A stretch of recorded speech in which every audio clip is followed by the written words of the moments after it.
Hello ഇന്നൊരു മാങ്ങക്കറി ആയാലോ? Angamaly മാങ്ങക്കറി. Ingredients കൊടുക്കുന്നുണ്ട്. ആദ്യം തന്നെ ഒരുവിധം പുളിയില്ലാത്ത മാങ്ങ എടുക്കാം, മീഡിയം സൈസ്. അതിലേക്ക് കുറച്ച് സോൾട്ടും മഞ്ഞൾപ്പൊടിയും കൂടി ഇട്ടിട്ട് മിക്സാക്കി വെക്കാം. എന്നിട്ട് ഇതിനെ മിക്സാക്കി മാറ്റി വയ്ക്കാം. പിന്നെ വേണ്ടത് ഒരു മൺചട്ടി എടുക്കാം. അതിൽ ഒരു സവാള, 2-3 ഉള്ളി, ഒരു ചെറിയ പീസ് ഇഞ്ചി, 2-3 പച്ചമുളക്, ഇതെല്ലാം കൂടി ഇട്ടിട്ട് മിക്സാക്കാം. പിന്നെ വേണ്ടത് പൊടികളായ ഉപ്പ്, മഞ്ഞൾപ്പൊടി, മുളക് പൊടി, മല്ലിപ്പൊടി, ഇതെല്ലാം കൂടി ഇട്ടിട്ട് നല്ലോണം മിക്സാക്കാം. പിന്നെ വേണ്ടത് മെയിനായിട്ട് 1 സ്പൂൺ വിനീഗർ. പിന്നെ വേണ്ടത് വെളിച്ചെണ്ണ. ഇതെല്ലാം കൂടിയിട്ട് കൈ വെച്ച് നല്ലോണം തിരുമുക. അപ്പോൾ ഒരു സ്മെല്ല് വരും നമുക്ക്. ആ സ്മെല്ല് വരുന്ന വരെയും നമ്മൾ മിക്സാക്കുക. പിന്നെ വേപ്പില, അത് പറയാൻ വിട്ടുപോയിട്ടോ, വേപ്പില ഇടണം.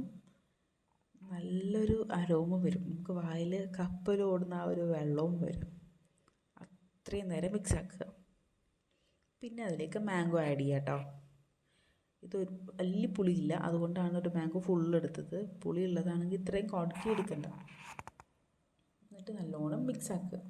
മിക്സിങ്ങിലാണ് ഇതിൽ കാര്യം ഇരിക്കുന്നത് കേട്ടോ. നല്ലോണം മിക്സാക്കുക. പിന്നെ വേണ്ടത് തേങ്ങാപ്പാൽ.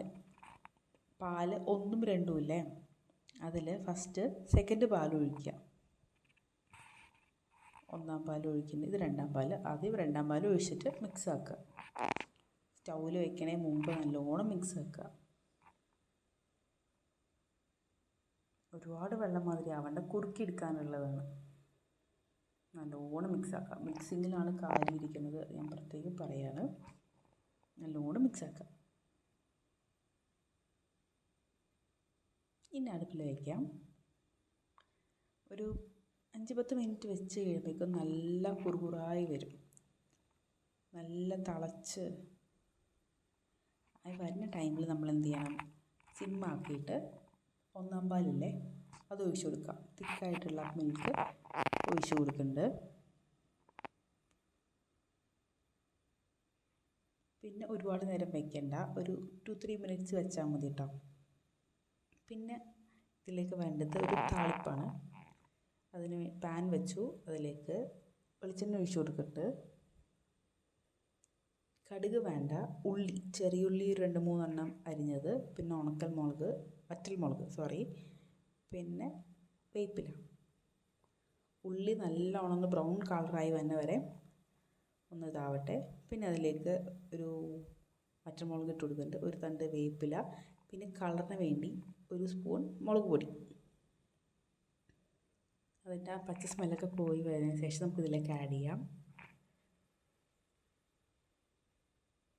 നല്ല കട്ടിയുള്ള മാങ്ങക്കറി കേട്ടോ.